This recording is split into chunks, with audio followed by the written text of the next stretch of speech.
सीतापुर गांव की सुबह बाकी गांवों से अलग नहीं थी, लेकिन यहाँ की खामोशी में मेहनत की थकान छुपी रहती थी। सूरज जब पूरब से झांकता तो उसके साथ ही किसानों की चिंताएं भी खेतों में उतर आती। यहाँ की मिट्टी उपजाऊ थी, मगर किस्मत उतनी ही बंजर। गांव के ज्यादातर लोग खेती करते थे, मगर जमीन किसी की अपनी नहीं थी। सब जमींदार हरि नारायण सिंह की जमीन पर खेती करते थे। फसल अच्छी हो या खराब, मुनाफा जमींदार का और नुकसान किसान का।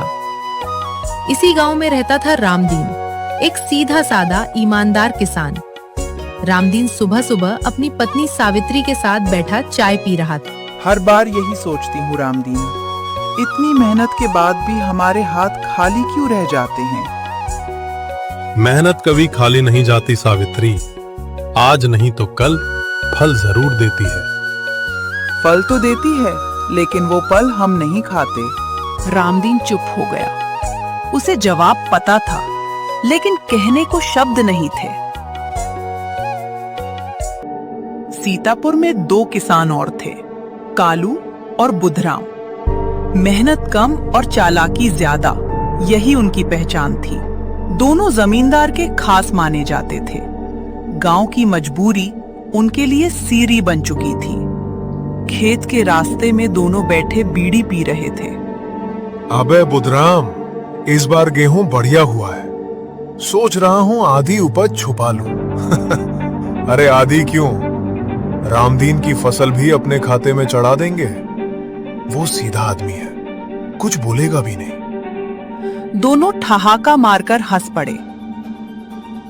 हर हफ्ते जमींदार किसानों को बुलाता था। उस दरबार में आवाज से ज्यादा डर बोला करता था।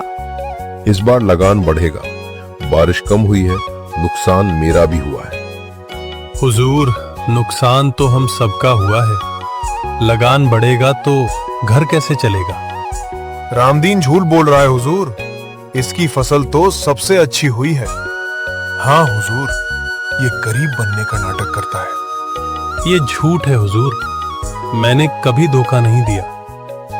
सच झूठ मैं तय करूंगा, अभी जाओ। और फिर सब अपने घर चले गए। उस रात रामदीन की आंखों में नींद नहीं थी। सवाल थे जिनके जवाब आसान नहीं थे। उसकी बेटी गुड़िया पास आकर बोली, बाबा, आप इतने चुप क्यों हैं? क्या ईमानदारी कमजोर होती है? नहीं बाबा, आप कहते हो ना, सच सबसे मजबूत होता है। रामदीन की आंखें भर आईं और फिर दोनों सो गए। दूसरे दिन दोनों खेतों में आग लगाने की योजना बनाते हैं। अबे कालू, वो देख रामदीन की फसल कितनी अच्छी हुई है।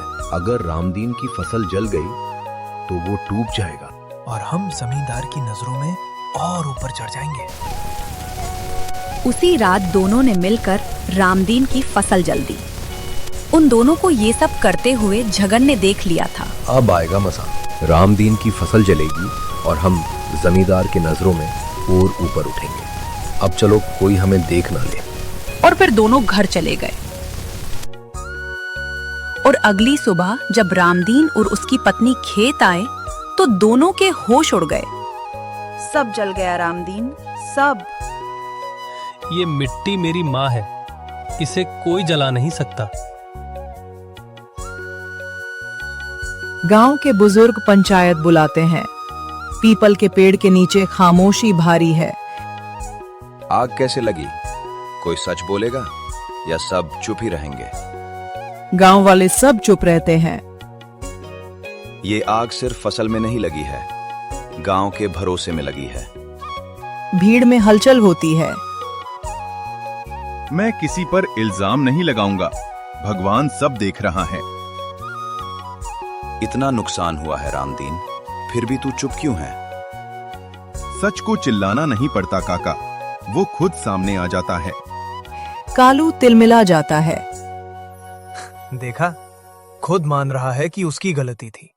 अब जब फसल जल गई तो भगवान का नाम ले रहा है। तभी एक चरवाहा आगे आता है। उसकी आवाज कांप रही होती है। डर मत, जो देखा है वही बोल। मैंने रात को कालू और बुधराम को खेत के पास देखा था। क्या बोल रहा है? सोच समझ के बोल। था मैं झूठ नहीं बोल रहा, उनके हाथ में जलती मशाल थी। कालू, बुधराम, अब कुछ कहना है? हमने गलती कर दी, हमें माफ कर दो। रामदीन, तुम चाहो तो इन्हें सजा दिलवा सकते हो। सजा से इंसान सुधरता नहीं हुजूर, इन्हें अपनी गलती समझने दीजिए।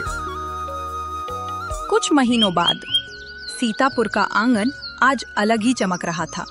गांव के लोग पहली बार बिना डर के इकट्ठा हुए थे। हवेली के सामने लगी चौपाल पर हरि नारायण सिंह खड़ा था, लेकिन आज उसकी आवाज में हुक्म नहीं, भारीपन था। बरसों तक मैंने खुद को इस गांव का मालिक समझा। आज समझ आया कि असली मालिक तो ये मिट्टी और इसे सींचने वाले हाथ हैं। गांव में सन्नाटा था, लेकिन वो डर का नहीं था। आज मैं अपनी आधी जमीन उन किसानों के नाम करता हूँ जिन्होंने इसे अपनी मेहनत से जिंदा रखा। भीड़ में हलचल, किसी की आंखें भर आईं, किसी के होंठ कांप गए। रामदीन ने मुझे सिखाया कि असली अमीरी क्या होती है, सच के साथ खड़े रहने की हिम्मत। सावित्री धीरे से बोलती है, देखा, मैंने कहा था ना, मेहनत खाली नहीं जाती, बस वक्त लगता है। रामदीन हल्की मुस्कान के साथ बोलता है, आज ये मिट्टी सिर्फ खेत नहीं, हमारी पहचान बन गई है। अब ये मिट्टी सच में हमारी है। गुड़िया खुश होकर बोलती है, बाबा, ये हमारी जमीन है, अब कोई इसे हमसे नहीं छीन सकता। गांव में सुकून सा माहौल बन जाता है। जमीन किसानों के नाम होने की घोषणा के बाद सीतापुर में जैसे नई हवा चल पड़ी। लेकिन बदलाव इतना आसान नहीं होता। जिन हाथों को बरसों हुकूमत की आदत लग चुकी हो, वे अचानक खाली हो जाएं, ये उन्हें मंजूर नहीं था। कालू और बुधराम अब भी गांव में थे। शर्म से ज्यादा उनके दिल में जलन थी। कालू और बुधराम गांव के चबूतरे पर बैठे थे। आसपास कुछ गांव वाले खड़े हैं, सुन रहे थे। एक रामदीन ने हमारी पूरी जिंदगी उलट दी। बुधराम दांत पीसते हुए धीरे बोलता है, ईमानदारी ने हमें बर्बाद कर दिया। कालू गहरी सांस लेता है। अगर वही रास्ता अपनाया होता जो उसने अपनाया, तो आज लोगों के सामने सिर झुकाकर न बैठना पड़ता। बुधराम ताना मारता है, अब पछतावे से क्या होगा? पेट तो पछतावे से भरता नहीं। पास खड़ा एक गांव वाला हल्की हंसी दबाता है। पहली बार सही बात कही है इसने। कालू चौंक कर देखता है। अबे, तुम लोग कब से सुन रहे हो? जब से तुम्हारी बातें खुद तुम्हें चुभने लगी हैं। बुधराम झल्ला कर बोलता है, अब गांव भी हमें ज्ञान देगा। ज्ञान नहीं, आईना दिखा रहे हैं। कालू कुछ नहीं बोल पाता। वो नजरें झुका लेता है। गलत हमने किया और सही बन गया रामदीन। बुधराम चुप रहता है। उसके चेहरे पर नाराजगी साफ दिखती है। आसपास के लोग धीरे धीरे वहां से हटने लगते हैं। चबूतरे पर अब अजीब सी खामोशी रह जाती है। जमीन मिलना शुरुआत थी, मंजिल नहीं। पहली बार अपनी जमीन पर खेती करना खुशी के साथ थोड़ा डर भी लाता है। रामदीन खेत में हल चला रहा था। उसके हाथ हल्के से कांप रहे थे। सावित्री पास खड़ी देख रही थी। रामदीन हल रोककर उसकी तरफ देखता है। सावित्री हंसकर जवाब देती है, डर रहे हो? हाँ, क्योंकि अब गलती की जगह नहीं है। अब नुकसान हमारा होगा तो मुनाफा भी हमारा ही होगा। सच कहूं तो डर कम है, खुशी ज्यादा है। बस आदत नहीं है अपने फैसलों की। आदत भी पड़ जाएगी। अब दूसरों के खेत में नहीं, अपने खेत में गलती सीखेंगे। अजीब लगता है, कल तक यही मिट्टी किसी और की थी, आज हमें देख रही है। देख नहीं रही, पहचान रही है। तो चलो इसे निराश नहीं करते। रामदीन पहली बार खुलकर हंसता है। वो हल फिर से चलाने लगता है। सावित्री चुपचाप पास खड़ी रहती है। चेहरे पर भरोसा साफ दिखता है। हवेली में हरि नारायण सिंह अकेला बैठा था। कमरा शांत था। बाहर की आवाजें भी दूर लग रही थीं।